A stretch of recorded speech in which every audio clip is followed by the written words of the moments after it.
From bureaus worldwide, this is FSN. And thanks very much, Ira Spitzer in Berlin. Thank you. How you doing? It's Thursday, October 11th, 2018. Another warm and muggy old day in Manchester. Dull, though, and the old wind is picking up, though nothing like, of course, what they've been dealing with in Florida. This is your Richie Allen Show. Welcome to it. Welcome back to the most listened to independent radio show in Europe. It's your Richie Allen Show. That's what I said. Yeah. It's the Richie Allen Show. Broadcasting live on richieallen.co.uk and multiple platforms around the world. And now, here's your host, Richie Allen. Well, I'll tell you now, Bob Stew on Twitter. Bob Stew. I'll tell you who's coming on the programme. John Hankey joins me just after the top of the next hour. John's a very interesting guy. He was with me in the spring of last year, so 18 months ago or more. He's a filmmaker and journalist, and he's made some excellent films about JFK Jr. and JFK Sr. But he's got a brand new film out. His company is The Real History Channel, and he's got a film out entitled Is Trump for Real? Yeah. And John's a very articulate, very interesting guy, John Hankey. So he joins the programme in the second hour. We'll have a good old chinwag with John. Before that, though, I've got a treasure trove of really interesting stories to look over. And I've got some fascinating stuff put together for you. On Thursday's Richie Allen Show, which is live on Fab Radio 2 in Manchester, triggerwarning.tv, TuneIn Radio, Cogent Radio, my website, richieallen.co.uk. And there are a number of webcasts and podcast websites that take the programme as well, but I don't know the half of them. That's the truth. Welcome to the show. Yeah. There's a Romanian physiotherapist here in Manchester, and she should be in prison for abuse. She's my physiotherapist. Her name is Anna Maria. She's a beast. In fact, she's a tiny, tiny little lady. I mean, she looks like she's about 5'3" and about 5 stone soaking wet. But when she goes to work on my neck and right shoulder and the right side of the back of my body, it's agony. And I do have a bit of old male pride, you know. You're lying face down on the table with your head through that hole in the physiotherapist's table, biting your lips and your tongue not to shout out because you look like a big girl's blouse. You sexist bastard, Richie. But I had a session this morning. I'm in agony. Last week she gave me one and the bruises are still on you can actually see the bruises. But she's a good laugh about it, is Anna Maria. But she should be locked up. All those former Eastern European behind the Iron Curtain countries, they're all mad. And they're all experienced in doling out pain as well. Anyway, you can't generalise. So that's what I did with my morning. I went and got some physiotherapy. Do you care about any of that? You don't? All right, we'll move on then. That's the way you're going to be about it. It is the 11th of October. Now, we've covered this story, so I'm going to kick off with it. I don't want you to groan, and I don't want you to think there's going to be a long-winded ramble. There won't be. But because we covered this story, we've got to, I suppose, kind of put the finishing touches to it now. If you're in the UK, you might know that a transgender prisoner who sexually assaulted 2 inmates at a women's jail and had previously raped 2 other women has been given a life sentence. Now, Karen White attacked 2 women in 2017 while on remand at the HMP New Hall in Wakefield for other offences. That's Her Majesty's Prison, New Hall in Wakefield. And Karen White, the trans prisoner, man who identifies as a woman, was on remand for other offences and was put on remand at a women's prison because he identifies as a woman. So he was described in court today as a predator who was a danger to women and children. White must serve a minimum of 9.5 years for rape, sexual assault and wounding, and that's according to Leeds Crown Court. Now, I was annoyed today that the BBC continually referred to Karen White as she, instead of calling him by, first of all, by his real name, whatever he identifies as. I just think it's all a bit silly. Why, Richie? I thought, Richie, you once said that you wouldn't mind calling a trans person she or he if they asked. I wouldn't. I'm not flip-flopping. It will become apparent to you when you listen to the report by Joe Tidy from Sky News. When you hear Joe Tidy, you'll understand why I'm a bit peeved off they're still calling this person she. Joe Tidy from Sky News. What a build-up. Let's try that again.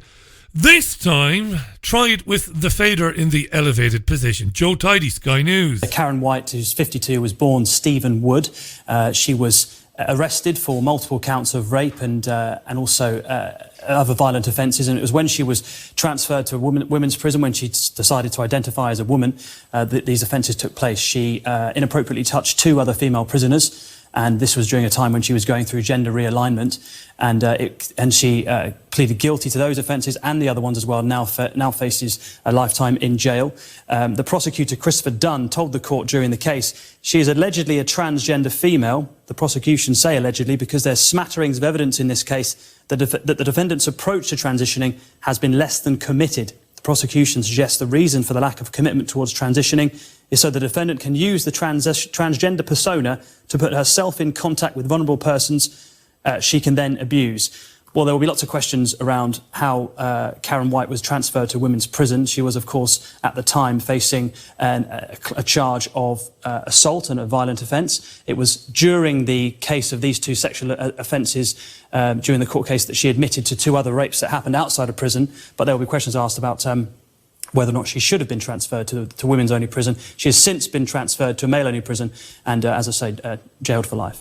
He is a filthy sex offender, a filthy predator. He is.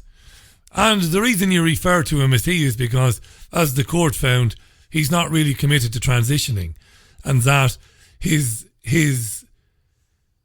identifying as a woman was all to do with getting the opportunity to go to a women's jail and to assault women. Stop saying she. And by the way, life doesn't mean life when it's minimum 9.5 years. That doesn't mean life. Minimum of 9.5 years could mean that in 6 or 7 years this person is out on the streets again, and by that stage he will be about 60. Don't say life because it ain't life, right? Right. How could it happen that a rapist gets to say that he's a woman and then go to a women's jail and rape women again? How could that happen? Well, I want to read you this briefly, just a brief statement. According to Michael Biggs, who's an Oxford University sociologist. Now, just because he's at an Ivy League university doesn't make him special. But he's been talking a lot about this.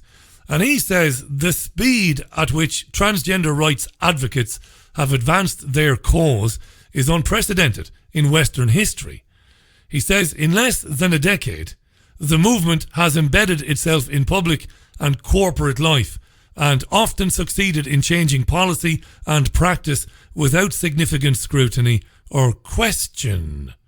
Yeah, no scrutiny or no questions, because if you question it, you might be reviled as a bigot or as transphobic. So anyway, Karen White, as he is known now, will spend the next 9.5 years in jail, possibly, and he is in a men's prison and he won't be assaulting women in a women's prison again. Utterly bizarre. 11.5 minutes past the hour. This is Thursday's Richie Allen Show. So we're going to leave it there. I promised you there was going to be no long-winded rambling take on that. I've said so much about it in the past I don't have to bore you with it again. Here's a good story.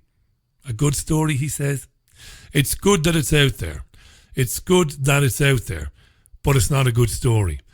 I think this is the biggest story of the week, and I'm surprised that although the BBC wrote about it on its website, although the Times newspaper wrote about it, there hasn't been much discussion about it on the talk shows today. But it's the biggest story of the week, and it's one of the biggest stories in our lives. Listen to this. A new study suggests the number of newborn babies in England taken into care at birth has continued to rise. So picture this in your mind. A woman gives birth to a baby, And within a very short period of time, within a week, because a newborn is classed as less than 7 days old. So when the child is taken, it's only a couple of days after the mum has given birth to it, right?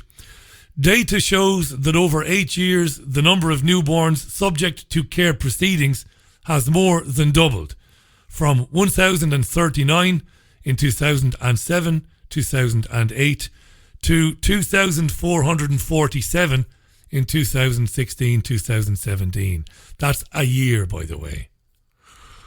That's an 8-year period, yeah. But in the year 2016 to 2017, that's March to March or April to April. So in 1 year, 2,447 newborns were taken away from their presumably devastated mothers. And the story points out, as I said, is that a newborn means the child is less than 7 days old. The BBC writes today, newborns are typically taken into care when a child is assessed as suffering or at risk of suffering significant harm in the family home, and the child's safety demands immediate separation. So I want to say that again. Newborns are typically taken into care when a child is assessed as suffering or, importantly now, at risk, keywords, at risk of suffering significant harm in the family home. The study showed significant variation between different regions, with rates for Yorkshire and the Humber more than double those for London over the 8-year period. Almost all the cases identified by local authorities resulted in a care order being issued by a judge and the baby ultimately being removed. Most for adoption. Others to foster care, and lesser still sent to extended family. This is why I'm not going to say anything. I'm just going to read the story. Only 14% of the children, the babies, stayed ultimately with their birth parents.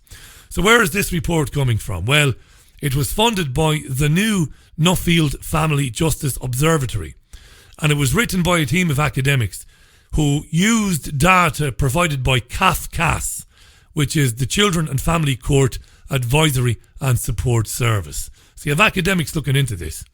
The report was led by Professor Karen Broadhurst from Lancaster University. She first highlighted the dramatic rise in newborns taken into care back in 2015. So what did the study find? Well, the study found the likelihood or incidence of newborns in the general population becoming subject to care proceedings has more than doubled, increasing from 15 new babies per 10,000 live births in the general population in 2008 to 35 per 10,000 babies, newborn babies in 2016. Broadhurst, the professor, said these newborns would have been taken from their mothers while in hospital. Around half of the mothers, 47% of them, already had older children who had been taken into care. Some judges have described removing a newborn baby from its mother as the most severe intervention a family court can make. No shit, Sherlock. No shit, Sherlock. I hope it doesn't come easy. As heinous and as barbaric and as evil as it is in many cases, I'm not saying that in some cases a child might not be in danger. I'd be an idiot if I said that. But we've learned through exploring this issue over the last 3 years, in most cases, this is about the possibility of harm in the future, not of anything that's happened imminently or has just happened or will happen tomorrow. So I'd like to think that it keeps some of these judges up at night thinking about it. Researchers are questioning whether, in first-time cases, there had been sufficient time to establish a claim of likely significant harm to the child. This is great. It's a great question. It's a question we've been asking for 3 years. It's a question that Ian Josephs in France has been asking for years and years. The academic Christopher Booker in The Telegraph, Sue Reid in the Daily Mail, the amazing woman Emma Ibbitson, the filmmaker, and her partner Pete Middleton, and the many women and men who've been on this programme whose children have been taken from them. This is something even more sick, though. Taking a child away from a mother on a maternity ward. But it's going on. More than doubled in 10 years. Now, it did come up on Sky News this morning, which, like most breakfast television shows, has a paper review segment. 2 different guests join the presenters each morning to look at the stories. Today, it was the turn of Tanya Bryers and Johnny Gould, both journalists and TV radio presenters. Johnny Gould was, well, to put it mildly, pretty appalled at reading this story in today's press. It's really upsetting. I turned the page and saw this. There's a new report out which has seen, this is a massive number, 136% increase in newborn babies removed from their parents in care proceedings in England. 2,447 newborn children were subject to care proceedings within a week of birth from 2016 to 2017 against 1,039 10 years ago. The research found that 10 years ago, almost a third of all infants who came before the courts in care were newborns, and by now this has risen to 42%. And there's a story going on in Spain, isn't there, at the moment, about the church taking children away from their mothers. And here, I fear, is a secular state version of this, which in years to come will cause a bubble of compensation and heartbreak and terrible stories. Do you remember me saying that 3 years ago? I think I was speaking to Emma Ibbotson at the time, and I said the same thing. Eventually, the truth always comes out, and in years to come, this will, because of the ridiculously insane financial system and the paradigm that we exist in years to come, this will be a monumental tax burden, because youngsters who grow up and get to 18, get to 21, leave the care homes, leave their foster families, leave the family who adopted them, and go looking for answers as to what happened to their mother or their father. They will take cases against the state, and you could be talking about trillions in years to come in compensation, because it has happened to so many people. Staggering stuff. Johnny Gould has not known anything about this. It's amazing. It was like me 3 years ago. I knew nothing about it either. And it's like, wow, it's not happening really. You're kidding me, right? No. What else does Johnny Gould say? So as a society and as a government, as a nanny state, we need to think very carefully about what is welfare and what is taking children away from their parents. I can't imagine these decisions are taken lightly, though. Well, exactly. You can't tell me that this is sort of some kind of... No, but there'll be clumsy. There will be clumsy decisions amongst this. There are clumsy decisions. You know, there'll be some time, terrible, tragic decisions here. So this, you know, when the numbers get bigger, the tragedy scope must get larger. This can't be right. But in the survey, is it purely financial reasons, Johnny? Or other no, reasons there are societal reasons, and then you go into the question about whether government should have this involvement within the family. I mean, as someone who believes in less government... If it's protecting the welfare of newborn babies who, you know, who decides that? Are the most vulnerable. Yeah, I mean, it's a very complicated issue, but very worrying figures that have been found by that report. And just before we go to Jackie and the sports pages... let's move on to the sport. Let's move on very quickly, because Johnny Gould is stating an original opinion on Sky News. This is sinister. What are governments doing interfering in the family? These are good questions. He said it's not a financial thing, it's a societal thing. Ultimately, it isn't about finance, but there are levels to any pyramid. And to the adoption agencies and to the foster families, it is big business. And Bernardo's, for example, and other companies, they're worth hundreds and hundreds of millions of pounds. It is a gold rush. It really is. I'm going to leave that story there, because I've talked a lot about it year in, year out. But I wonder, it's good to see that getting into the press, that there's concern being expressed by academics around the country that mothers are having their children taken away from them on maternity wards for risk of future emotional harm. Not for anything the mother has done, but because maybe the mother was abused herself, maybe. This is often a reason given, that the mother was a victim of child abuse and that she hasn't come to terms with it, that she's still undergoing counselling or psychiatric care or whatever. So the baby's it's not a good environment for the baby. We should take the child. That's just one small example. It's dreadful. It really is. 23 minutes past the hour. It's far more sinister than money, believe me. It's a multifaceted thing. It's the biggest story of the week, and it's one of the biggest stories that we'll ever come across that. It's absolutely indelibly linked to child trafficking, to child sexual abuse. I have no doubt about it. In fact, many a researcher has been on this programme offering very strong evidence that this industry is linked to the abuse of children. It's dreadful. Shall we take a quick break? Let's have a very quick break. When we come back, we're going to talk about anti-Semitic abuse at football matches. Interesting story covered by most of the press today. Don't forget John Hankey, the filmmaker, has made a brand new film about Donald Trump, which is very interesting. He's asking some interesting questions about Trump and his associations in the film. Not only Trump, but many of the people around Trump now, Mike Pence and many others. So John Hankey will be on the programme.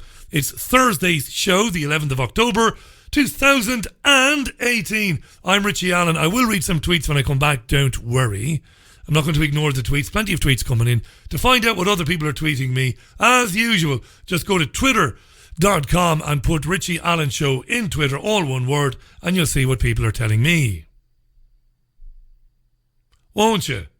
See, we should have had a break there. Have you lost access to important data from a computer hard drive, mobile phone, or other storage device? Maybe you have a broken hard drive containing years of information, or a smartphone that no longer works from which you'd like the pictures, movies, and chats recovered.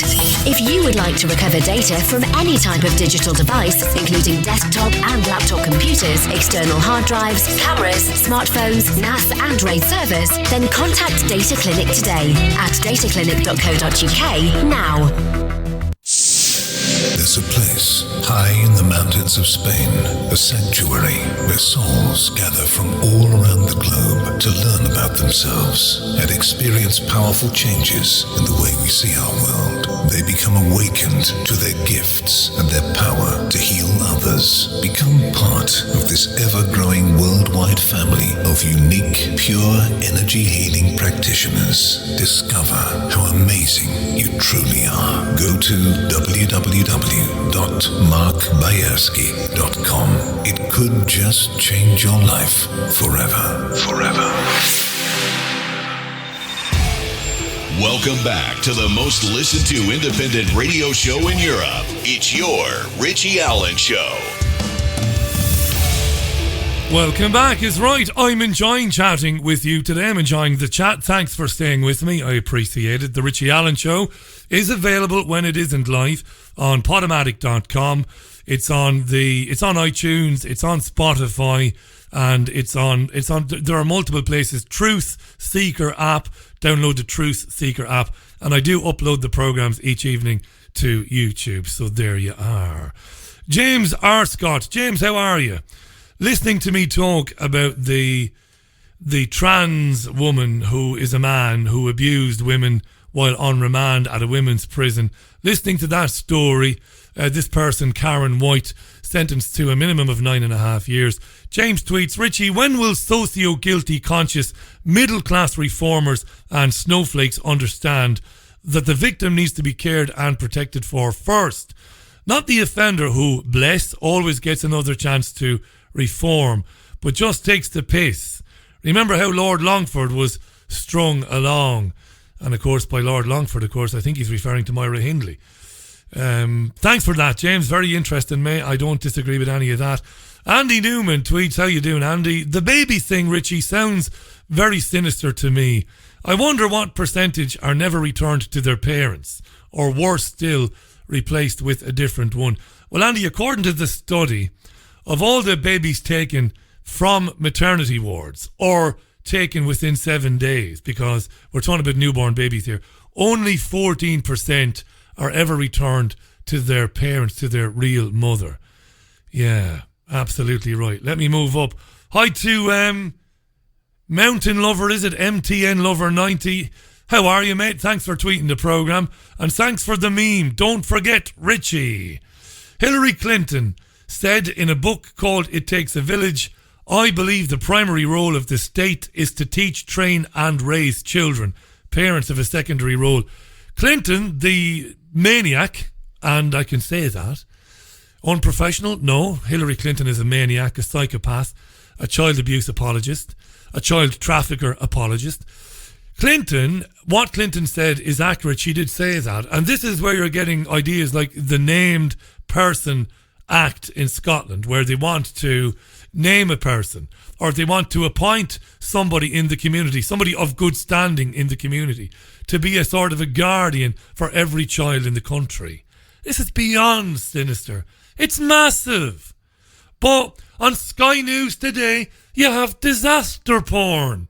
You have Kay, the miserable fucking ginger ninja Burley, talking about what the National Guard is doing in Florida. Now, please, I'm sure there are a few hundred British retirees living in Florida, a few hundred Irish retirees living in Florida, maybe even 1,000. It is a non-story. It is for the alternative media. Weather warfare and weather manipulation, that's a real story. But in terms of Sky News talking about roofs blowing off of houses and speaking to people, God love them, who don't have a home anymore, that's just pathos. And it is the 24-hour serial drama that has replaced soap operas on daytime TV, which I've ranted on about for years and I've written about. It is garbage. Garbage.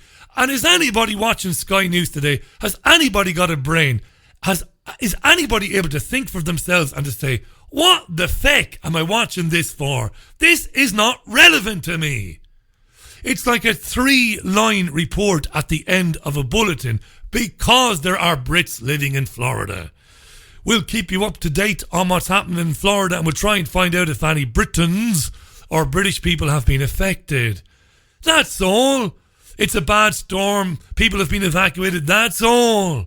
But Sky News do 20-minute reports on it. Why? To avoid talking about what I just spoke about a minute ago is why, believe it or not. Gary, welcome to the programme. How are you, pal? Richie, there are documents showing our Child Protective Services have targets to meet. These include fostering and adoption targets, commonly targeting single parents or working class families, both in full-time work, says Gary. Thanks, Gary. And again, I can't argue with any of that. Paul Craven says, how you, Paul? You have to take into account, Richie, is that a lot of those babies are in the hands of heroin addicts. A dreadful situation, says Paul. Paul, when you say a lot, can we say a lot? Do we know? I'm not sure we do, because I don't think we've ever had statistics like that, mate. But yeah, there will be babies born to mums who have addiction issues. No doubt about that. In that instance, the best thing is that you find a suitable relative for the baby, and you would hope that the social services and the family courts would look for a suitable relative, a relative who's doing okay and who is in a position to temporarily look after the baby while the mother gets on her feet. You know why? Because if she's a heroin addict, God love her, or if she has been abused domestically, or if she has been sexually assaulted in the past, God love her, maybe she will have a goal, maybe. Maybe she will think, I'll get back on my feet for my son or for my daughter. Just maybe, you know. Wow, you know, that shouldn't be brilliant original thinking, should it? Give her something to aim for, you know. Oh, Jesus, you know. David tweets, Richie, never let a good bit of low vibration manipulation go to waste. I think David is referring there, correct me if I'm wrong, David, to the coverage of the bad weather on Sky News. Travelling the World tweets, and he's tweeting about Lancaster University, because Lancaster University has played a prominent role in the new report about the newborn babies being taken into care. And Travelling the World has tweeted Lancaster University to say, ye, the university, are about 5 years late to this story, lads. This particular show, Richie Allen Show, talked about this for years. Yes, but in fairness, it was only about 3 years ago I came across this. There were people who I've had on the programme many times over the years who have been writing about it going back 10 years or more, to be fair, right? Yeah, I came to it because Emma Ibbitson came on the programme and talked about it to me. But that's a good point there. At Richie Allen Show on Twitter is where to tweet me. Hi to Charlotte in Burnley. How you doing, Charlotte? Good to be with you. Good to know you're listening to the programme today. Thank you. Hi to Ruth in Australia, who might be in bed now. David again comes back to tweet, missing babies. I checked the Satanic Clubhouse. Got to get the sacrifice from someone. Again, it sounds mad and it sounds bizarre, that, doesn't it? But it isn't, sadly. It's 26 and a half minutes to the top of the hour. Better move on. Football then. We don't do football too often on this show, do we? Chelsea Football Club. Blue is the colour. Chelsea may require fans who are found guilty of anti-Semitic abuse to visit the site of Nazi concentration camp Auschwitz rather than banning them. You've been shouting anti-Semitic things at the game. We could ban you, but we'd rather you went to Auschwitz. Bruce Buck is the chairman of Chelsea, and he said if you just ban people, you will never change their behaviour. What kind of fuckery is this? Oh, Amy, it's proper fuckery indeed. Bruce Buck said this policy gives them the chance to realise what they have done. Do you realise what you've done? Rather than banning them. It gives them a chance to realise what they have done, and it will make them want to behave better. Yeah, well, I used to shout out all sorts of things about Jews. But then Chelsea sent me on a jolly up to Auschwitz. Yeah. Nah, I love the Jews now. Oh, holy Jesus. What kind of fuckery is this? Yeah, it was a great trip. The club has a Say No to Anti-Semitism scheme, which began in January, and it also provides one-to-one education courses. I get what I want, except on Wednesdays when I go to my re-education course, where they teach me that it's not acceptable to sing songs about the Jews. Yeah. I got a laugh this morning. I was out this morning in Alexandra Park in Manchester with the jazz woman when I heard the BBC Radio 5 Live breakfast crew discuss this story. And there were one or two amusing things said in this little discussion.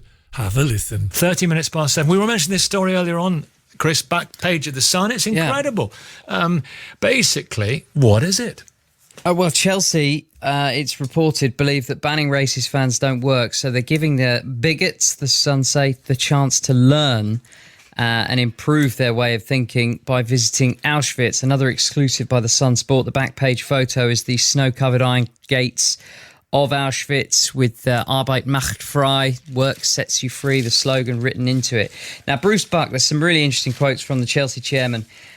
He says that we want to convince other clubs to do their own thing and make a real dent in what is still a problem. Chelsea, in September last year, they were criticised after they criticised a number of their own fans for making anti-Semitic songs chanting about Tottenham, their rivals who have a big Jewish following. Yeah, they sang songs during a Tottenham match, and Tottenham has traditionally had in North London a fairly loyal Jewish support. And the songs they were singing were songs like He's Only a Poor Little Yiddo, which goes to the tune of He's Only a Poor Little Sparrow. And I can't sing it. He's only a poor little yiddo. He lives at the back of the shelf. He goes to the bar to buy a lager, and he only gets one for himself. The antiquated stereotype being that Jews are stingy bastards and don't get their rounds in. which is patently fucking ridiculous, obviously, but that's what they were singing. Is it the end of the world?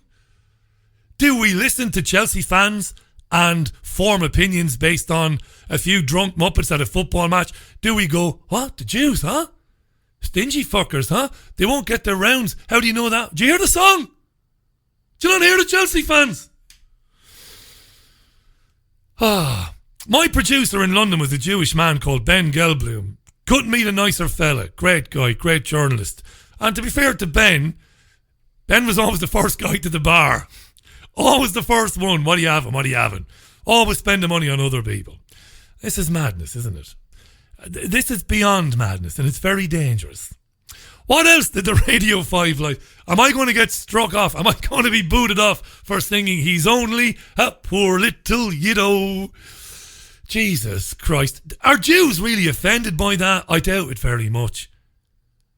I mean, how many Tottenham fans over the years left the ground tearing their hair out over the song? I'm sure what they did was they sang songs like Chelsea Rent Boys, which is what opponents of Chelsea often sing, which is an antiquated stereotype about men in Chelsea working as rent boys. Does any of it matter? No, but listen to this on BBC. There's a few giggles here. Following. Another thing from Bruce Buck. Where is that quote? It's on the back page. Sorry, I was looking at the wrong bit. Get your act together, you moron. If you just ban people, you will never change their behaviour. Now, this, I was quite dismissive of this earlier, Rachel, wasn't I? I was saying that I'm not sure that it will work, and the danger is that you're sending racist people to somewhere where they have the opportunity to be racist and you lose control of them. Some snowflakes are going, I mean, it's bad enough sending football fans to Auschwitz for singing He's Only a Poor Little Yido. It's beyond lunacy, and it is the Lunacy of the Week award. First one, the inaugural one awarded by this programme. That's mad enough on its own, right? But then you have snowflakes going, don't send them over there!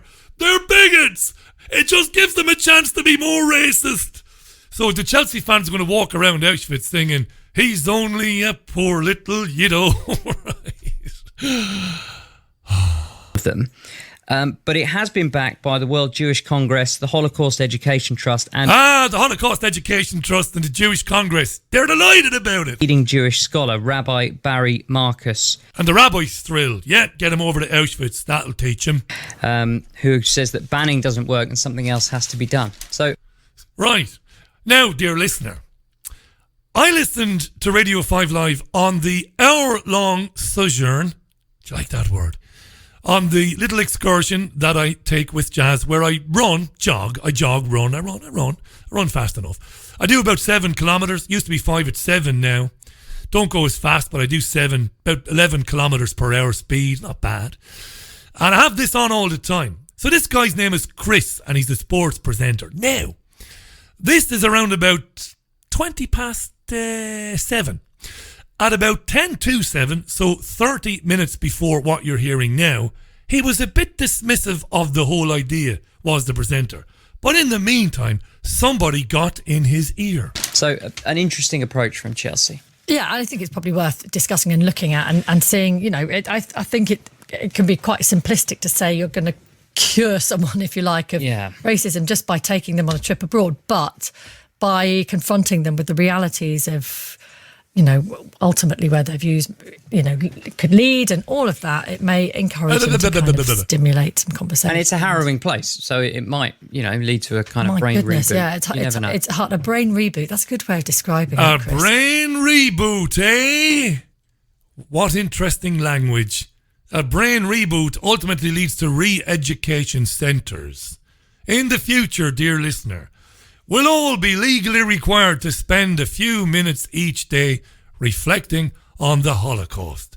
School assemblies across Ireland and the United Kingdom will no longer be prayers and a few community notes read out by the principal or the head teacher.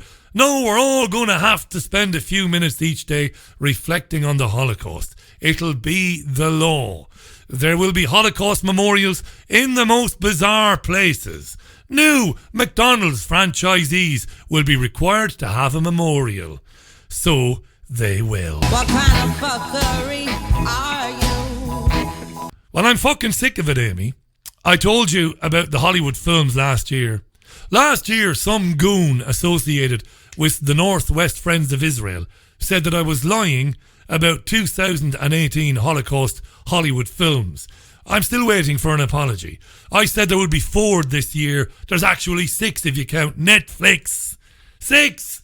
Never ends! Movies about the Holocaust and heroism of various Jews. What the fuck is going on? Football fans who sing a stupid song about Jews who won't buy a drink should be sent to Auschwitz to clean up their act. That's madness. It is madness. It really is.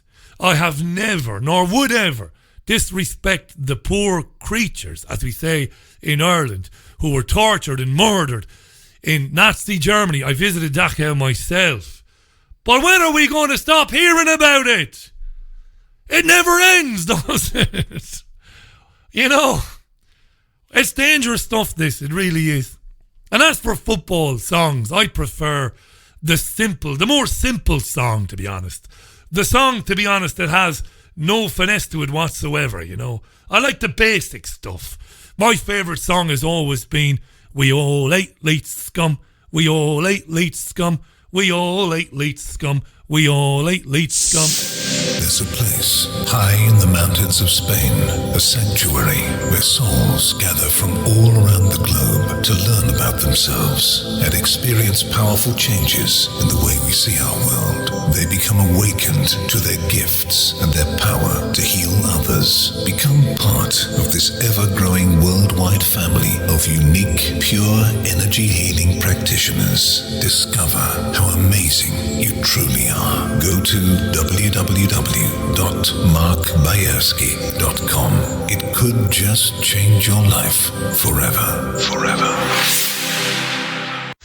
Have you lost access to important data from a computer hard drive, mobile phone, or other storage device? Maybe you have a broken hard drive containing years of information, or a smartphone that no longer works from which you'd like the pictures, movies, and chats recovered. If you would like to recover data from any type of digital device, including desktop and laptop computers, external hard drives, cameras, smartphones, NAS, and RAID servers, then contact Data Clinic today at dataclinic.co.uk now. The Richie Allen Show relies on your support. Go to richieallen.co.uk and set up a monthly donation today. Late Scum, yo, late Scum. I didn't stop singing it in the break. It's catchy, isn't it? If you're listening in Leeds, don't wet the bed. Leeds is a lovely place. I've got some good friends in Leeds. So I do. Cartoon Drunk says, tight as a Jewish accountant is what they say when you don't buy your round in the pub. I mean, we've had these stereotypical gags for years. I mean, with the Irish, of course, the jokes were always about the Irishman and his lack of common sense or his apparent stupidity, right? And I never went into meltdown, never bothered me to hear Irish jokes. William tweets, Richie, clubs should lead the way by praising good fans rather than by punishing so-called bad ones. All clubs sing offensive songs about each other, but it is theatre. It is, William. It is. And I've referred to him a few times. Stuart Wayton, the professor who's been on the programme, Abertay University, and has written about this. He said many times, you know, that conclusive studies, very conclusive studies have shown that the fans singing this stuff, they don't mean it. They tried to outlaw and criminalise, well, they didn't try, they are criminalising homophobic chanting at football matches. But yet every study in the world ever shows that a football fan doesn't mean it. He's just a sheep. That's all he is. He sings the song. And he's trying to get under the skin of a footballer playing for the opposition who can't bloody well hear him. Right. He can't hear him. They used to ask Graham Lasso, who's a very, very good fullback who played for Chelsea, of course, played for Blackburn Rovers and played for other clubs. He's a very good player, Lasso, and played for England, very good left foot. And Lasso used to be accused of, well, football fans identified Lasso as being gay. He wasn't or isn't, didn't matter. And stuff would be sung, but Lasso couldn't hear any of it. And he never melted down about it. He never demanded that it be stopped. Take it as a compliment if you're a sportsman or a sportswoman and fans are having a go at you. Well, they must be scared of me, otherwise they wouldn't be talking about me. Dance Yourself Clean on Twitter. How you doing, mate? Dance Yourself Clean says, Richie, Us Spurs fans mock rival fans by calling ourselves Yidos for feck's sake. Cheers for that, mate, yeah. You know, it's this thing that it really bugs me when United fans, and I've been a United fan since I was a very, very young boy, and Liverpool fans get annoyed when supporters sing songs about the Munich air disaster of February 1958 or the dreadful crush of Liverpool fans at Hillsborough, of course, in 1989. And they get really upset about it. Ignore them! And you don't think they really mean it, do you? When some idiot fan of, whether it's a London club or a Yorkshire club, is singing songs about the 96, do you really think that deep down at his core that he really means it? No, he's just a fucking idiot. So ignore him. Sticks and stones, right, may break my bones. Faisal tweets, witty tweeting. On the bright side, if anybody wants a trip abroad, all you have to do now is chant some anti-Semitic slogans. Not a bad idea. The beer is generally better in Germany. Delroy, how you doing? Richie, football fans come together on a Saturday afternoon and are notoriously tribal. We all know this. I've heard Arsenal fans chant much worse as they marched through Finsbury Park. If a girl says no, molest her is a song. Let's put that into perspective. Is that right, Delroy? They're going through Finsbury Park and they're singing a song called If a Girl Says No, Molest Her. Well, they're a bunch of morons, aren't they? But you can't legislate for that, though. You can't legislate for it. And my great friend, who'll be watching the grand final with me on Saturday, Terence Tez Howell in Salford, says you can't beat, oh, wanky, wanky, wanky, wanky, wanky, wanky, Warrington, which is a song sung by Salford Red Devils fans to wind up Warrington fans. Right. I'm definitely going to be off the air. This has got to be the beginning of the end. Gail tweets, I'm triggered, Richie. I'm from Leeds, but I escaped. I'm pissing myself anyway, says Gail. You got to laugh. We've always sung that. We all ate Leeds scum. And they've sung songs that are equally as childish, but equally as funny. There you go. Paul tweets, I'm an Englishman living in Scotland, Richie, and when England plays Scotland, there is all manner of abuse sent my way. I laugh it off and say, at least we got there. Exactly, mate. Maybe they should be sent to God's country for re-education. This is the road we're going down at 10 minutes to the top of the hour. Don't forget, John Hankey will join me. This is a lovely chat, this, isn't it? Isn't it? I'm enjoying this chat. I wish it could go on. It can go on for a few minutes because I want to talk a little bit about vaccinations. Did you get your flu jab? Did you? Did you get your flu jab? Did you get your flu jab? Did you? Well, fucking get it now. Who's saying that? Nobody. Well, they are. There are lots of people saying it, but not as crassly as I have put it there. Well, you hear this, dear listener. Health workers in England who refuse to take up the offer of a free flu jab will be asked to explain why they do not want to be vaccinated. This is true. It must be. It's on the BBC, he says ironically. Don't trust the BBC, of course. But no, this is true. Health workers in the UK who say no to the offer of a free flu jab will be asked to explain themselves. Why don't you? Why don't you? Why don't you? Why don't you? Why don't you? I said, why don't you want the fucking jab? Why don't you? And eventually you'll go, oh, give me the fucking thing then. The measures have been introduced in an effort to cut sickness rates and to protect patients over the winter.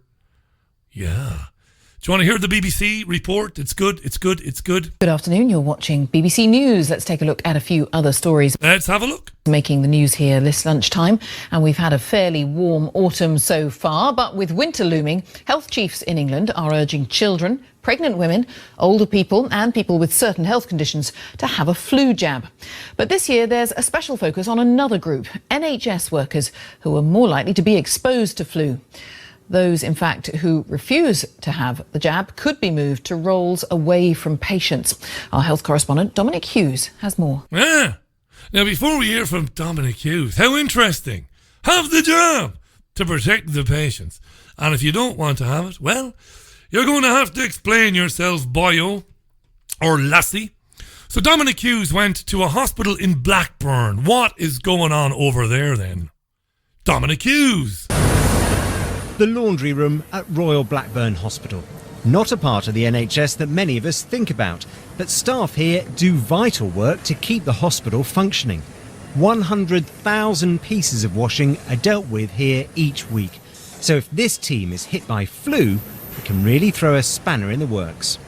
So you're okay to go ahead? Yeah, that's fine. Right. That's why Becky and her colleagues are all encouraged to have the flu jab. And lovely. With nurses coming to them to make it even easier. Yeah, they're in the laundry, right? They're up to their tits in sheets. Shitty sheets and everything, right? And pillowcases that you wouldn't touch with a 10-foot fucking pole. And they're doing a good job, God love them. And the nurses are coming in while they're working saying, hey you, have you had your flu jab? Have you?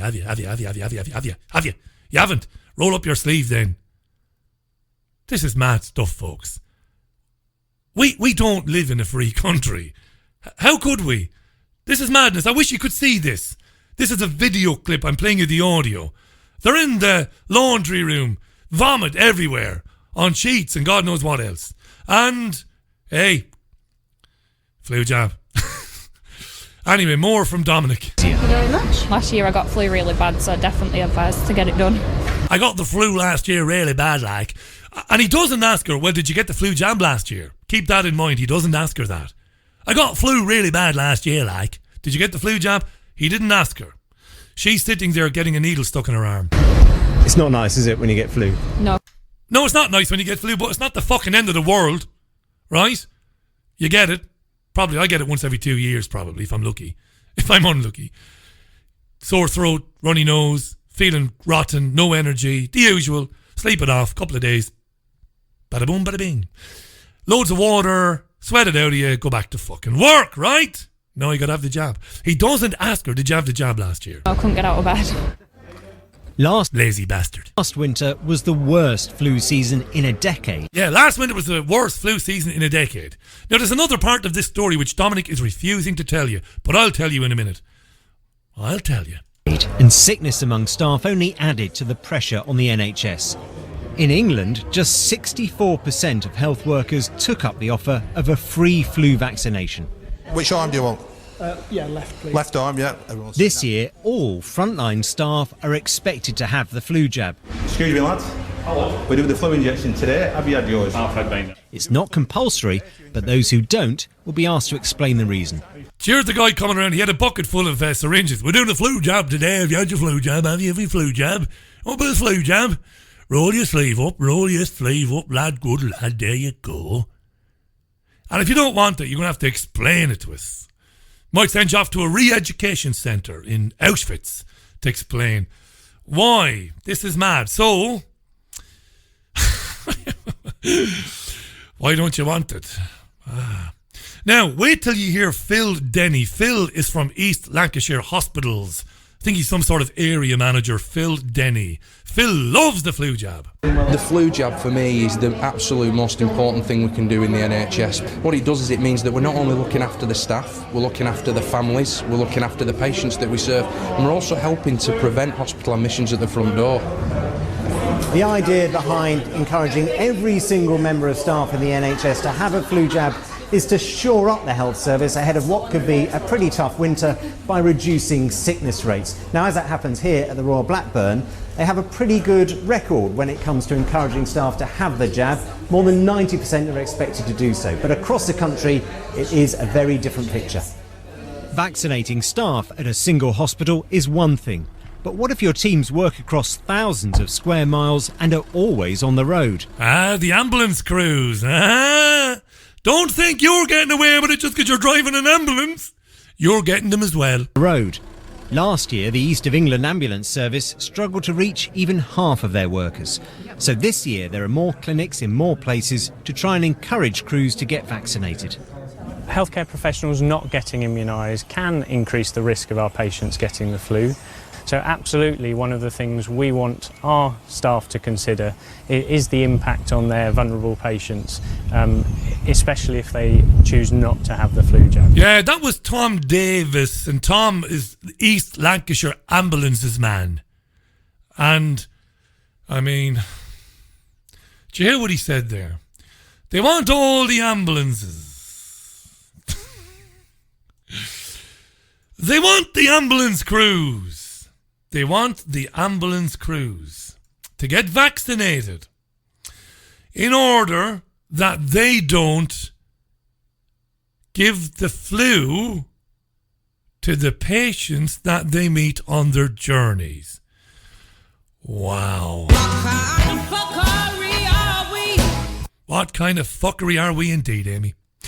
So, presuming the patients don't have the flu, and presuming before you gave the flu jab to the ambulance crews, they didn't have the flu, what you're actually doing is you're giving the flu virus with a load of other horrible adjuvants and toxic shit to the ambulance crews so that when they are out and about doing their business, they are shedding the virus.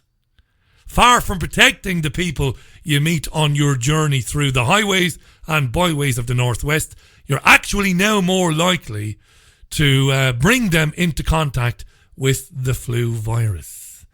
This is true. Not making it up. It isn't conspiracy theory.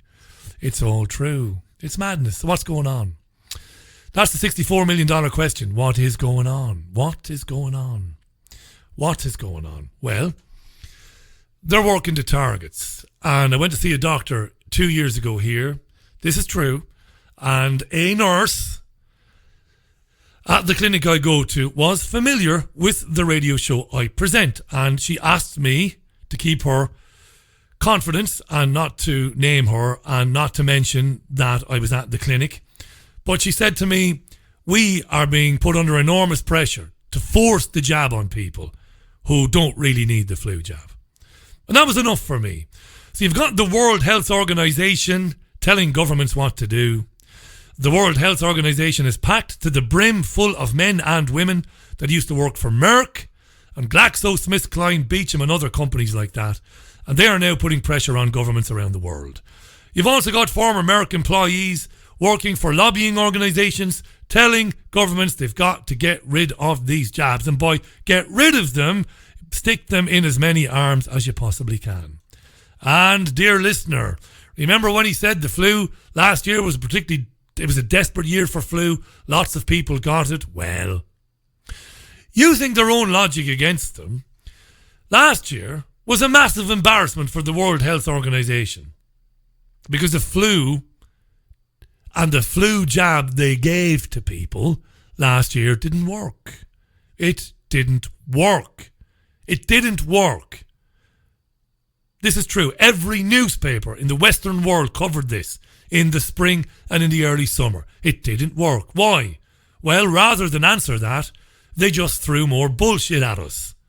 And they said, and I quote, every year the World Health Organization looks at data we have on flu bugs and we predict which strains are likely to cause problems during the winter.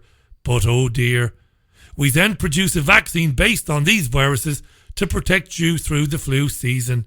In most cases, the predictions are almost always right, but the flu virus mutates very quickly, leaving some room for error.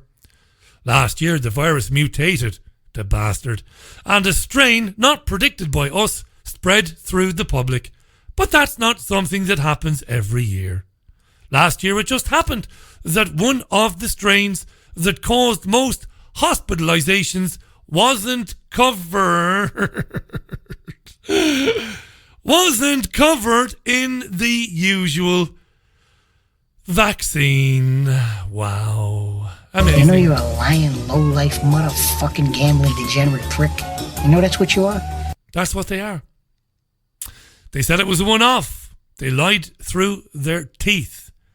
Because we have a thing called research. And we showed, and we can show, and research does show that this happened in 2015. The same thing happened in 2015. Science Mag, Industry, back in June 2015 said if you had a flu shot last autumn or winter, you might have learned the hard way the vaccine didn't work as well as usual. Why? Because of a mutation that enabled the flu virus to beat the vaccine. It is horse shit.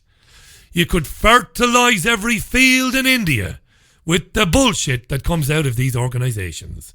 Lies, lies and more lies, damned lies, and then lies to cover the lies they've already told. So there you go. Big story today about the ethnic pay gap. Companies might be forced, excuse me, to reveal their ethnicity pay gap under plans unveiled by the Prime Minister to help minorities at work. It's all about inclusiveness and diversity and helping minorities. Another vulnerable group identified. The move follows the decision to make firms reveal their gender pay gaps. Now we want your ethnicity pay gaps. Mentioned Johnny Gould earlier on, the journalist, the television presenter. He was on Sky News, as I said, reviewing the newspapers earlier on. And this is Johnny Gould talking about that particular story, the ethnic pay gap. Johnny Gould. And it's Mind the Ethnic Pay Gap. Actually, first you'll hear Sarah Jane Mead, the presenter. Then you'll hear Tanya Bryers. Then you'll hear Johnny Gould. Yeah, this is on the front page of the Daily Mail. It's in all the papers today. This is a new proposal from Theresa May. That's right. I mean, we did talk about it earlier at 6:40, and there's been so much debate about it on Twitter already. And it's, of course, the big story of today. The gender pay gap, of course, now companies have to come out and say exactly how much women are getting paid compared to men. And now Theresa May is going to come out to saying, actually, we need to do that in terms of ethnic minorities. And she wants companies to be transparent about exactly what they're paying which ethnic minority, because a lot of feel, and I know you disagree with this, Johnny. Oh, Johnny disagrees with it. Lovely bit of virtue signalling there by Tanya. Johnny disagrees with this, Johnny, because you said this before. A lot feel that it's not fair, it's not right, that they should be paid less because of their ethnicity. I don't like identity politics of any kind, and though this is a commercial attempt at creating a level playing field, this is going to remind people that they're white or to be guilty of their birth, or that somehow the merit that they had in getting to where they had is disqualified because somehow their wage is bigger than the other. And the problem with this is, and I don't doubt there is prejudice and racism in society, of course there is, but this confirms it and gives this to be the property of government and of corporation. And it's there to bash people on the head. It's a very, very bad thing. More transparent? No, it's a disaster. But we talk about institutional racism a lot, don't we, in organisations? This takes it and gives this to government and corporations. Because you're saying you're there you go, being you're BAME. You should be on more. Yeah, I should. And it's those white people that, it's just a recipe for more racism. It's a disaster. Yeah, but companies engaged with publishing information on the gender pay gap, they have clearly not engaged when it comes to the ethnicity pay gap. That suggests that there might be a reason for that. Yes, and also it's proven to be, why is it fair that gender should have that but not ethnicity? Okay, well, the answer to that is a simple one, which is that we are creating huge schisms, not just in the corporate world, but the non-corporate world, because there'll be small businesses everywhere, even family businesses. Families still exist, But where there aren't these obsessional discussions. How many times have you filled in a form when you join the gym, the council gym? What are you? White European, white other, Caribbean, and they even have helpful pictures. Or you can tick a box that says none of your business. Yeah, exactly. But does this story not feed into the point that there should just be more transparency from companies about how they pay their employees? This is the opposite. To root out institutional racism. This is the opposite of transparency.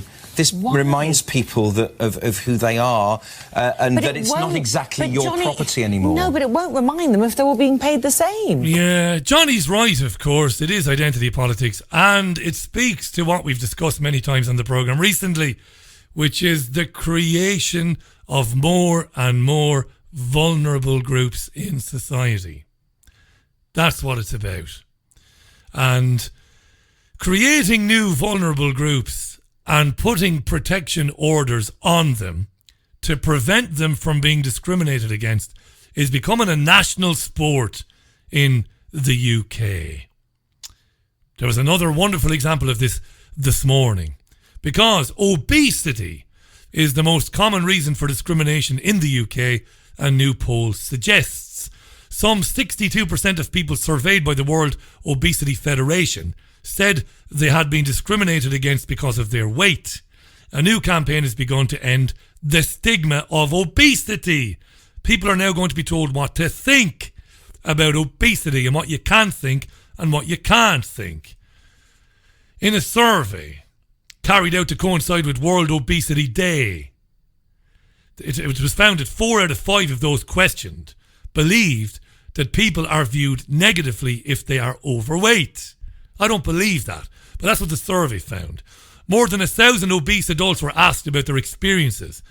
And this survey was the World Obesity Federation. Can you believe something like that exists? 45% of obese adults said they felt judged when going to hospitals and the doctors. 32% had the same experience at the gym, with 31% feeling judged at work. I don't believe that about the gym. I don't believe it.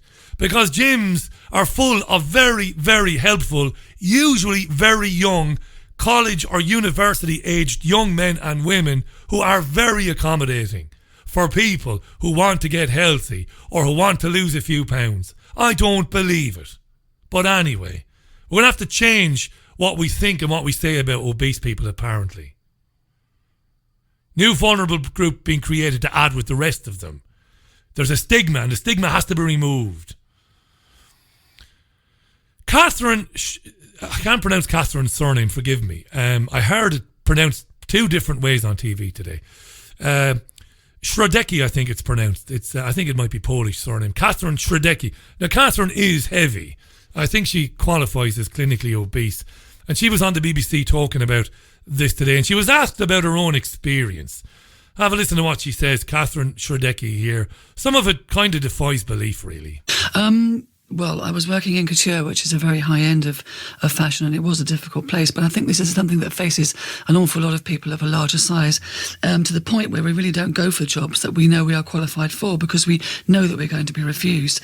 What's happening is a kind of economic discrimination where we're really on a low wage when we could be in a higher wage within our profession. People just don't go for the opportunities that are available because we know we're not going to be picked. Why? We're going to be overlooked. Why do you think you are overlooked? What's going on in the minds of the employers? There's a level of discrimination throughout society to do with body size and body shape, which is a shame because it's only a visual prejudice. It's nothing to do with the content of our characters, our abilities, our skills. It's just to do with how we look. But there is a prejudice, and it is fueled by various bodies, government, whatever you want to call it. Lots of places will tell you that somehow there's something desperately wrong with being large, and that devalues us. And I think that devalues us in the workplace as well as very many other arenas, to the point where often school children are not as participatory. They don't join in as much as other children if they're a larger size. They don't put their hand up, they don't volunteer for things, and they're not picked for things. So they tend to go into a place where they feel that somehow they don't fit within the educational system.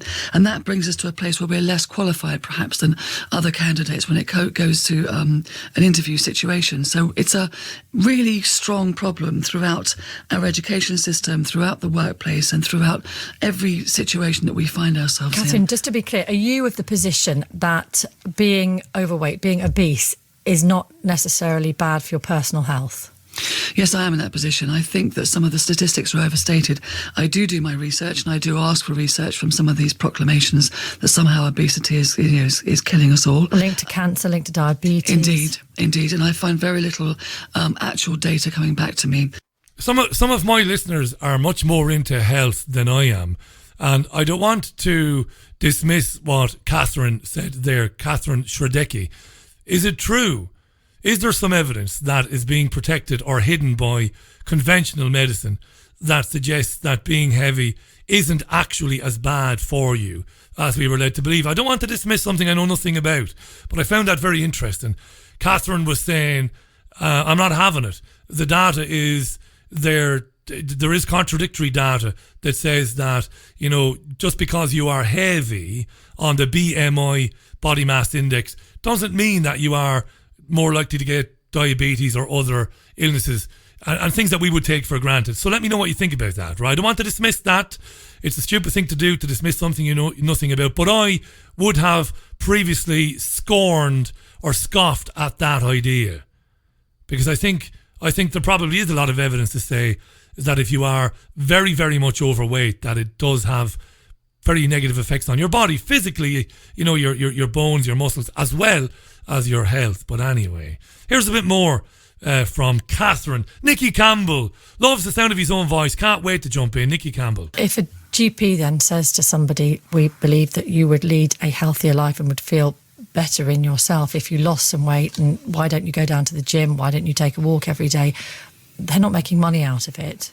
What's to be gained? They're the sharp end of the drug industry, unfortunately, and I feel very, very sorry for GPs. Well, we're not talking about drugs and medication in this instance.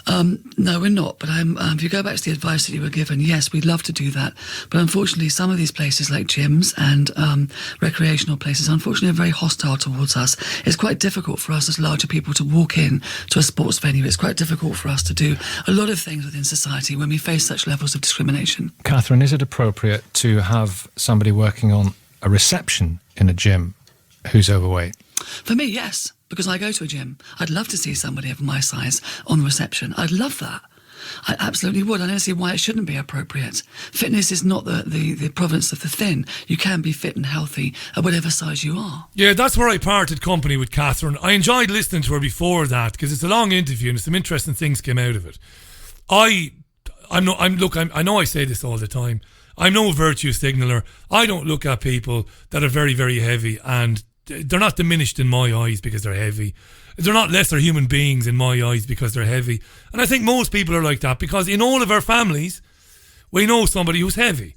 And sometimes we have family members that are very heavy, and we don't think any less of them. We worry about their health and their heart, of course. We don't think any less of them. I don't believe that there's this kind of hatred for obese people. And some people were saying today that what they want to see is they want the obesity phobia to be kind of put up there alongside homophobia and misogyny. I mean, this is madness. Creating vulnerable groups and saying, right, now you can't say anything about overweight people. Somebody said today the word fat should be banned. It's offensive. I would never use the word fat to describe somebody, but I wouldn't want it banned either. You know, don't walk on eggshells around people. It's really crazy what's happening. It really is. It's like on a daily basis a new identity group. You know, if you're heavy, you're heavy. I think the reason why there are more heavy people today is because the food is fucking garbage. That's beyond garbage, food. It's beyond it, what we are putting in our bodies. And for so many of us, we don't have any choice. Don't tell me we do. For a lot of people, without the knowledge, by the way, without the knowledge, and in poverty and in difficult socio-economic situations, they don't know any better, and they go to the discount supermarkets and they buy shit, and that's why people are heavy. That was a bizarre story, right? It's 15 minutes past the hour. Shall we get our guest on then? We might talk more about that in days gone by. I don't want to believe that people are going around fat shaming or mocking people to their face or making them uncomfortable because they're heavy, because I just don't see evidence of any of that. And to say that we need to stop discrimination, stop with all that fucking craziness. Stop with it, because it never ends. We're chopping ourselves up into smaller and smaller and smaller groups. Anyway, let me introduce our guest, our only guest today. He's a really, really interesting man, and he was on this programme last spring, very early last spring, to talk to me about his films about JFK Jr. and JFK. He's a really, really interesting man, a director and writer. And the films he was talking about were Dark Legacy 2, JFK 2, The Bush Connection. We talked extensively about that. These are really, really well put together films and really interesting films. And I loved having him on actually last spring. I don't know why it's been so long since he was on, but he's got a new film out, and he was kind enough to send me a preview of it today, and I did watch a good 30 minutes of it. I'm not going to lie and say I watched it all, but it's fascinating. And his new film, and I'm going to tell you where you can get it, because you can watch it for only $1, only $1, folks. That's pretty good. The new film is entitled Is Trump for Real? Really important stuff. Let's welcome back to our programme John Hankey. John, welcome back. How are you? And he's not there after all that build-up. Are you there, John? He's not. We're not getting anything, so let's disconnect from him momentarily. We'll try again. If I don't get him again, I've got a bit of music lined up. And if he's there, we'll say hello. If not, we'll take some music and we'll fix it. Richie will fix it. How you, John? Oh, how strange. No sound from John. Billy Joel to the rescue. And we'll get the director and writer John Hankey on imminently, hopefully. Fingers crossed. Cross your fingers and cross your toes. with me, dear listener. Right, now, John could hear me earlier. He could hear me, but we couldn't hear him. So I think he was working the problem there. I'm not sure if he's managed to fix it, but we're going to try. John, good evening. Well, that's a hell of a thing. I know John is getting us because he told me he's getting us loud and clear. I think he is having a computer problem. He was going to try and switch computers, but we can't hear anything. There's only one thing for it, John. I'm going to have to call you on the old dog and bone, my friend. When all else fails, use the old dog and bone. And see, can we get him there? Shall we do the old... It'll be the wrong John. It'll be the wrong person answer the phone. Wait till you... Hey, Richie. Ah, John, how are you? You well? Now, I'm pulling my hair out, what little of it I had left. Now listen to me, as an accomplished filmmaker and sound man and director, that's a bit shabby. Get that computer sorted. Hey, listen. No kidding. No, I did a radio interview a couple of days ago, and I have no clue what the problem is. Well, I'm glad the problem wasn't mine for a change. It's usually something wrong at my end. But anyway, mate, I'm delighted to be speaking to you again. Congratulations on all your success and on the new film, which couldn't be more timely. And of course, I'll be tweeting links to where people can see it for the absolutely amazing value of only $1, folks. And this is terrific stuff. John, why did you make this? Why this film now? Trump, how Trump came to be? How did Donald Trump come to be the president? What motivated you to make this film? Well, any number of things, right? A giant collection of things. But one of the knife in the heart was that when I was watching Trump, I was really, really appealed. He really got to me. He was speaking in the Republican debates. He just went after Jeb Bush, and he says, there were no weapons of mass destruction, and they knew there were no weapons of mass destruction, and they lied about it. And I thought, my goodness, this guy's you look at him going after the Trumps. He's really different. And now he gets in, and everybody around him are Trump people. He had just appointed a Trump Supreme Court justice. It's a Trump tax cut. It's a Trump defense bill. His good gravy. Nobody in the history of the world has ever acted more slavishly towards Israel. I don't know where people, so you take a step back from that and you start to realize all of this Russia stuff, that's just a big psyop. It's a big psychological warfare operation. And then you take it a couple more steps back. He was also speaking about John Kennedy and about Ted Cruz's father. Remember all that dust up? Oh, yeah. Ted Cruz's father. And when Trump was speaking about Ted Cruz's father, I'm going to try to lower my voice a little bit. He was talking about Oswald, and he said, and this was before he was shot. He wouldn't say this was a month before he shot Kennedy. He wouldn't say that. Because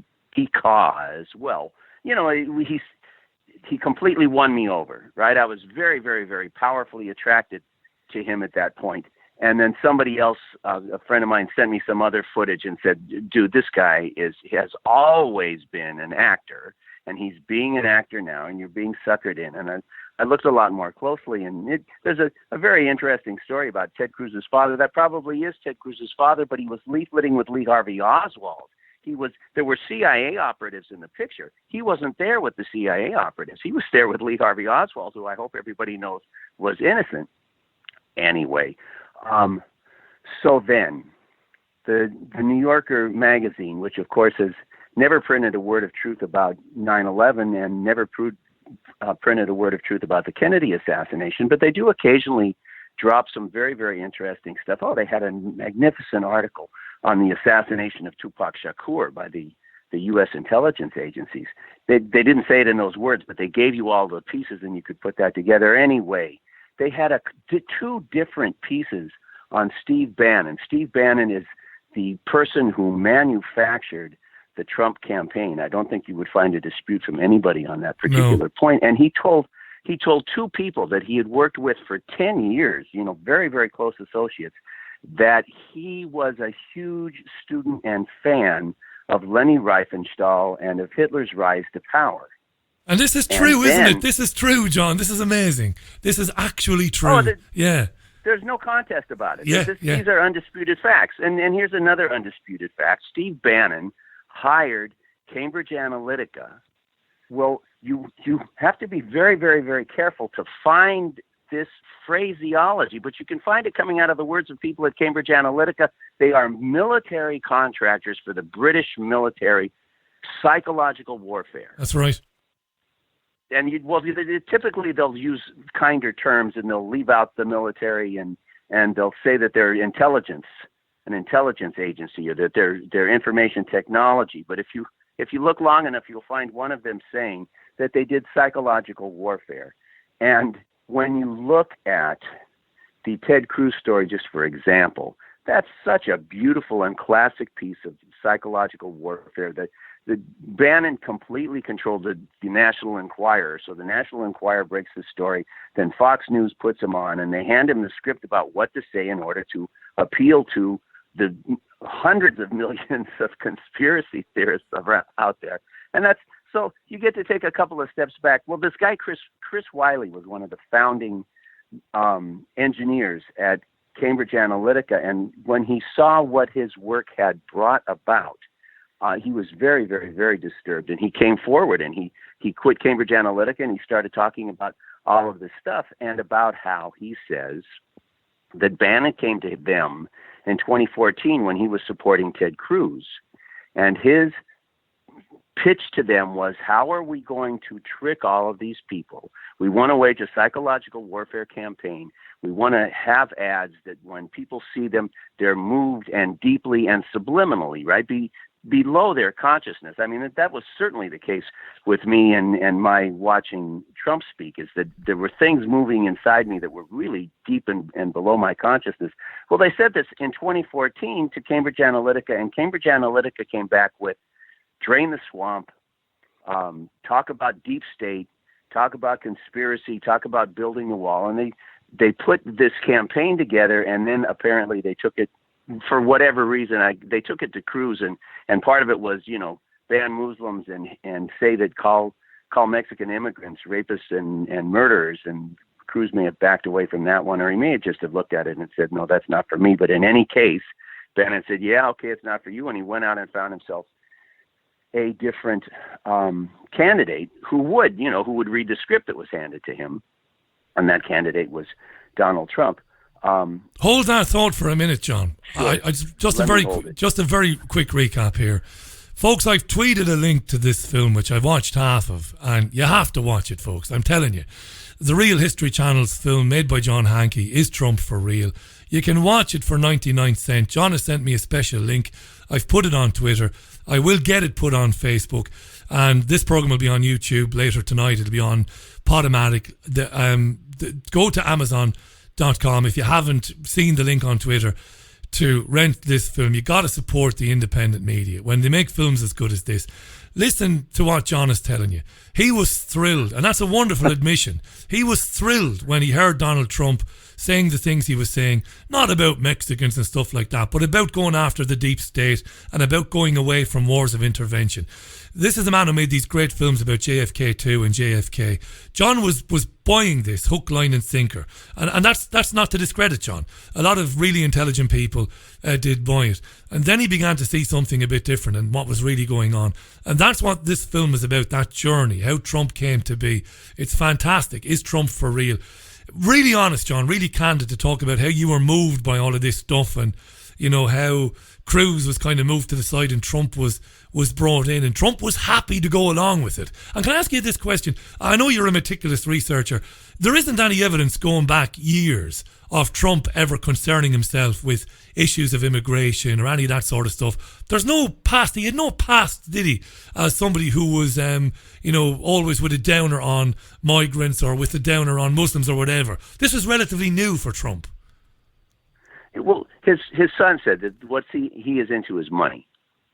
That racism is not even his thing. That when he looks at a person, he sees how much green they have, and if they don't have any, he doesn't see anything.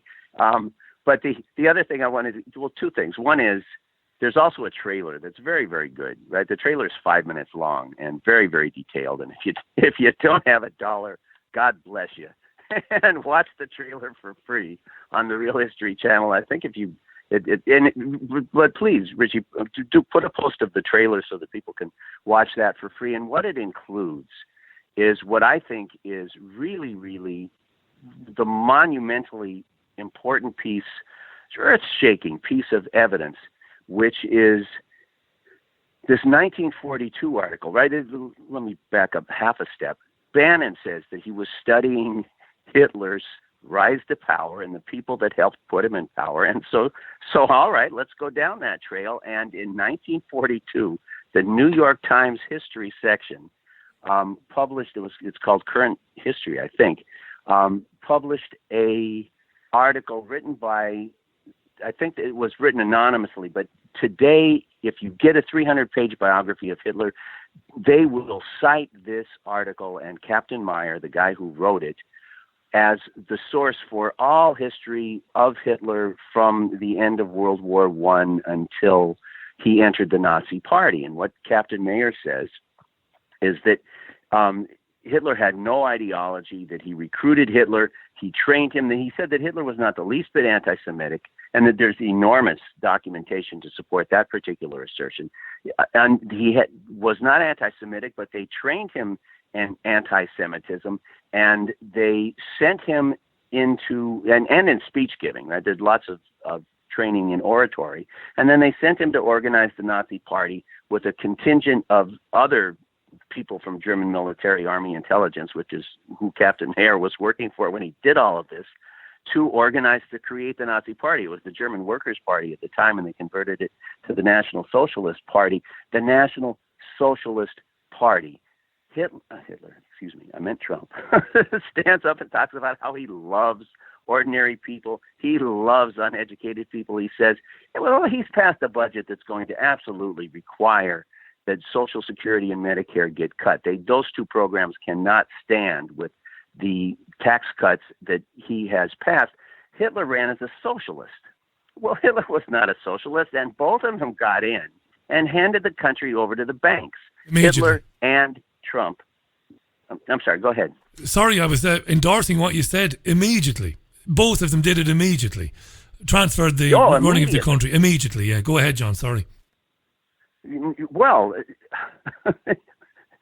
that's a rather striking commonality, I thought. But also, the really earth-shaking thing is that Hitler was... Mayer says that this was all done at the orders of the largest bankers in Germany, that his immediate supervisor, General Ludendorff, was meeting on a daily basis, on a weekly basis, with the largest bankers in Germany at the Four Seasons Hotel. I mean, it's not like they don't give you the full background on that. Well, I'm going to finish the story because it'll take 30 seconds. The Four Seasons Hotel is where the Holocaust was run from. That's not a particularly difficult piece of information to track down. Well, who benefited from the Holocaust? One of the really, really astonishing pieces of information put out by a Holocaust denier, and I'm in no way, shape, or form a Holocaust denier, but this guy points out that the plans for the Holocaust were developed after all of these German reversals on the Russian front, that the Germans were essentially losing the war when they decided to divert all of these resources into the extermination of Jews who were working in defense plants. Right? It just didn't make any sense. The question then is, who benefited from the Holocaust? And the answer is that the bankers got to keep $1 trillion, $1945, in their depositors, right? Jewish depositors to the banks, because they exterminated the entire family. There was nobody there to collect the money. And there's all sorts of really, really horrible stories about people coming in with a bank book and for their father's bank book and asking for the money and being chased out the door into Jewish banks as well as Aryan banks, and being chased out the door and being told to come back with a birth certificate, but being really, really insulted. And of course, they didn't issue death certificates. They didn't issue the Nazis didn't issue death certificates anyway. And I'm also working on a bunch of stuff about. One of the things that I'm really trying to do in putting this movie out, I couldn't not, because I was so involved in it, but it was a distraction from the next JFK movie that I want to do. There's really all sorts of really important and earth-shaking new evidence in the Kennedy assassination. And a lot of it has to do with disinformation. Trump made a big deal about releasing Kennedy files, and the only one that I've seen hit the news is a file that says that Oswald was in Mexico talking to a Russian assassin, which is the official CIA story of what happened. And as a matter of fact, the morning of the 23rd, the day after the assassination, McCone, the head of the CIA, called up Johnson and said, Oswald was in Russia talking to a Russian assassin specialist, and Johnson says to McCone, oh my goodness, this is terrible. This is going to mean World War III, isn't it? And McCone says, yes. And Johnson says, well, let me go kiss my kids goodbye, and hangs up the phone. And the phone rings, and it's Hoover. And Hoover says, I have the audio tape of Oswald in Mexico, and I have the photographs of Oswald in Mexico, and it is not Oswald in Mexico. It is an imposter, and the CIA is lying to you and trying to provoke World War III.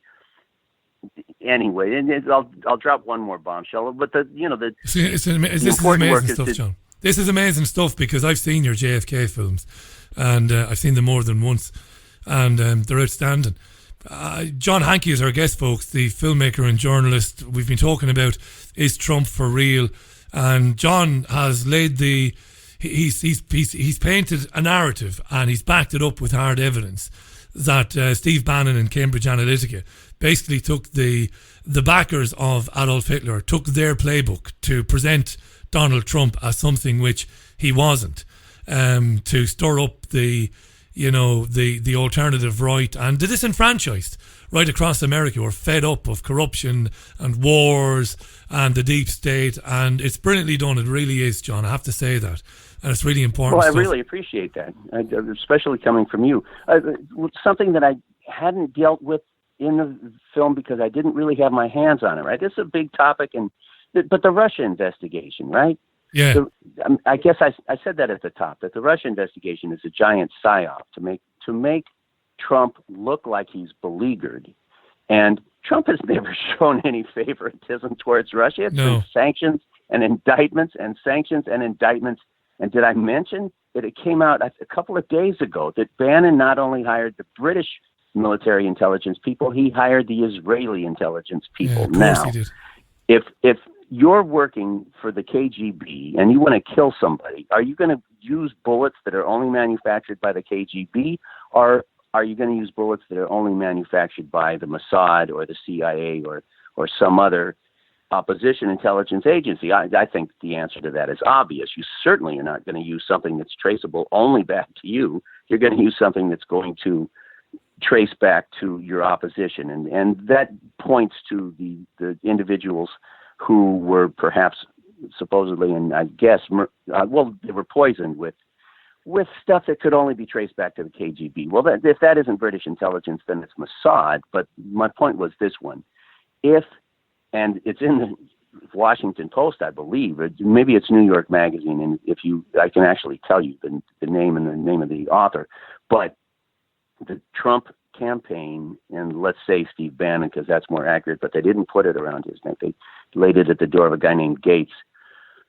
They recruited the Israeli military psychological warfare operators to aid them in their campaign, they talk about hiring trolls, right? But if I'm Israeli, I'm not going to hire Israeli trolls so that when they get exposed, all that blowback comes to Israel. I'm going to hire Russian trolls. And you go ahead and try to persuade me that the CIA and the FBI don't have more resources at their disposal and can't have figured that out on their own. They certainly know that. Of course they do. But they're going after the Russians, and it's just it's a psychological operation. It's just baloney, start to finish. And it serves, it serves to reinforce the narrative that Trump is constantly being attacked by the deep state and the Democrats. So Trump's supporters love it.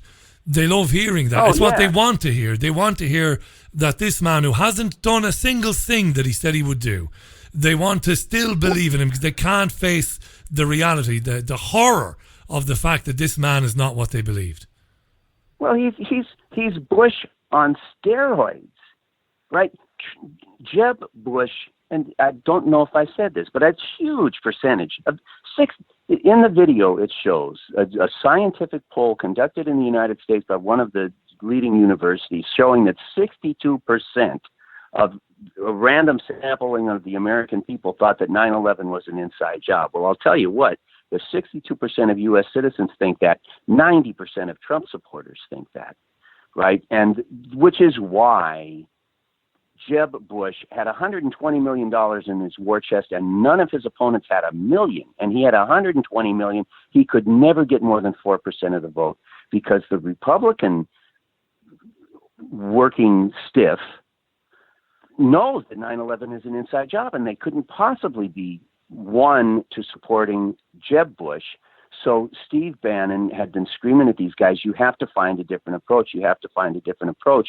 And then he found somebody to fund it and went out and found the different approach. And the different approach was the different approach to the question of how do we get Jeb Bush to be the president was you get Donald Trump to be the president, and then you have him implement the program that Jeb Bush would have implemented in the first place if he, anyway, you got the picture. I do. Can I ask you a question on this? This is an opinion-based question. Before I do, though, I'm going to plug the bejesus, as we say in the old country, out of the film. Is Trump for real?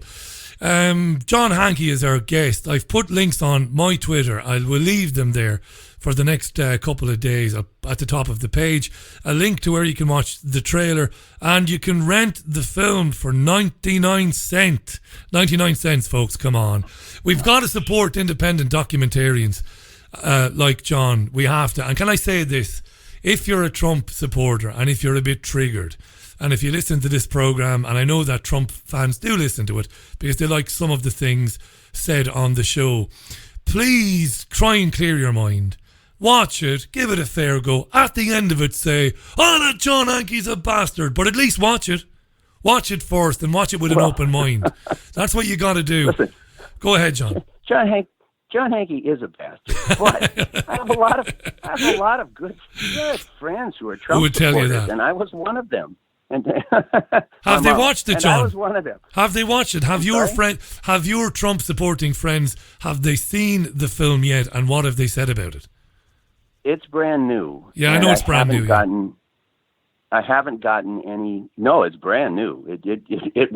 It went up yesterday. Yeah. You didn't see it before yesterday, I'm quite sure. No, of course not. No, I saw a half an hour of it today. I'm going to watch the rest of it later. Genuinely. Anyway. Go ahead anyway, John. Yeah. So they haven't seen it yet. I don't know what people's and I do know that everybody will have a different reaction. But you were talking about independent filmmakers, and one of the major points is that Steve Bannon and these military psychological operation guys have grasped that. And 10 years ago I made JFK to the Bush Connection, and it was a huge hit on YouTube.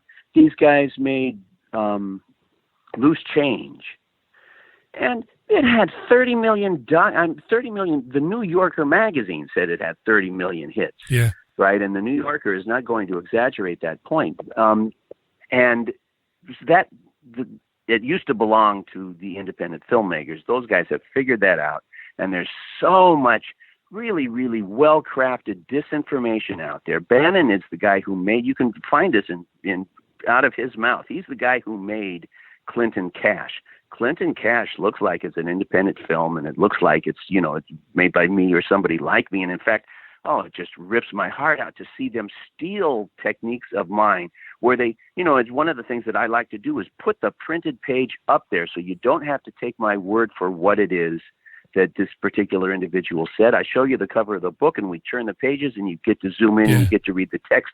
In Clinton Cash, they do the same thing. They show the headline, they zoom in on the text, and they tell you what it says, only they don't show you the part that they're talking about. And I stopped it. I put it on pause. And, the great thing about the internet, I took 4 words out of the article that they were showing me, and you put it into Google, and it brings up the entire article, and it doesn't say anything remotely. It says exactly the opposite, in fact, of what they are purporting that it says. There's all sorts of just incredibly subtle, poisonous crap out there For example, there's a thing in the Kennedy assassination. There's a really, really, really important witness called William Walter, who was working in the FBI office and who found the memo that Hoover wrote a week before the assassination, saying there's going to be an assassination attempt upon the president in Dallas, and then that memo was disappeared, and somebody posted a forged FBI memo online slandering William and saying all sorts of terrible things about it. He was a model FBI employee. He wasn't a disgruntled FBI employee, and he talks about in his examination by the Warren Commission about his loyalty to the FBI and how disturbed he was to be seen as being anything other than that. But the point is that somebody posted a forged FBI memo. It said, for example, that he was running around on his wife. Well, I have news for you. I've read a lot of FBI memos, especially in the last month, lots. And they don't say people were running around on their wives. That's not what they say. And then I found another document, really, really, really, really critical document linking Oswald to the CIA when he was 16. And the key word in this document is the name of the guy that Oswald was working for when he was 16, and the guy who posted it online, and it was the only place that I could find it, cut that out and changed the letters and put it back in. It had been photoshopped so that you couldn't take that document and then trace it back. This was a document that connected Oswald's employer to the CIA and showed that he was very, very clearly a tightly held minion of the Central Intelligence Agency, and he was also Oswald's employer when Oswald was 16. But by changing the spelling, they made it so that you couldn't make that connection. There's a lot of really, really, really bad information out there. Bannon and the military intelligence people have figured out that they need to fill the haystack with fake needles. That's one way to put it. There's an Irish story about the guy who catches the leprechaun and tells him, "Bring me to your pot of gold," and he takes him to the tree and says it's buried under here, and he ties a ribbon on the tree. Do you know this story? It's coming back to me. I heard this story when I was younger. Yeah, go on, John. The guy goes home to get a shovel, and when he comes back, there's a ribbon on every tree in the place. Yeah, that's right. Yeah, and that's the internet. Used to be the place where you could go, and every tree in the internet had honest stuff. It might be erroneous, but at least it wasn't put up by military war. That is an amazing warfare specialist. That is an amazing point. There were things put on the internet in the past that were well-meaning. They might have been inaccurate, but at least the person was coming from a good place. That person believed what it was that he or she was saying. Now you've got the manipulation. You may well have heard of Neil Sanders here in the UK.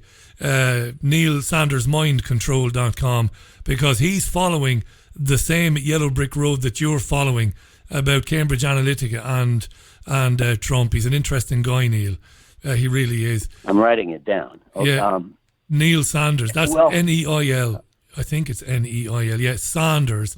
Mindcontrol.com. Lovely man. Well, and he's all over this like you. There's a guy named John Newman who has written a bunch of Kennedy. He's written a couple of well-known Kennedy books. He's made himself into a leading figure. I've run into his name all of the time. But Fletcher Prouty, do you know who Fletcher Prouty is? No, I don't, John. He's no problem. He's Mr. X in the movie JFK, but he's a real guy, right? He's played by Donald Sutherland, and he presents himself to In the Shadows. Yeah. I'm sorry. Yeah. I'm picturing it now. I remember the guy who comes out of the shadows. Yeah. Yes, and he presents himself to Jim Garrison. They're walking along the mall in Washington D.C., and he tells him about how Kennedy wrote this memo, NSAM 263, saying that they would have all personnel out of Vietnam by the end of 65, which is, if we have time, that's a story that I should get to as quickly as I can. But we're going to run out in about 4 minutes because I'm off air at the top of the hour. But it's been about 18 months since you were on. There's no reason why in 2 or 3 weeks' time we can't do an hour. We can't get you back on, John. 2 or 3 weeks is a little bit early, but I'm trying as hard as I can. 2 or 3 months for sure, because I think in 2 or 3 months I'll have my new movie. Oh, excuse me, of course he will, yeah, when the film is completed. Well, if that's going to happen before Christmas, we'll do it then, yeah. But we've got a couple of minutes left anyway. Yeah, go ahead. Well, let me say it. The point is that Prouty has now come out, right? Prouty had a heart attack. He almost died, and when he recovered, he said, God spared me so that I could tell the truth, and he started telling the story about how John Kennedy had written, Prouty had written it at Kennedy's direct order. Sit down, and this is what you're going to write, and he wrote it out, that all U.S. personnel, NSAM is National Security Action Memorandum. It is the most important policy document that a president can issue, and we're going to have, and we're not going to, Kennedy says, don't say all military, say all personnel. I'm going to have all of the CIA people out. So Prouty says that Newman is a fraud. And Newman is running around saying all the same things that most JFK researchers are saying.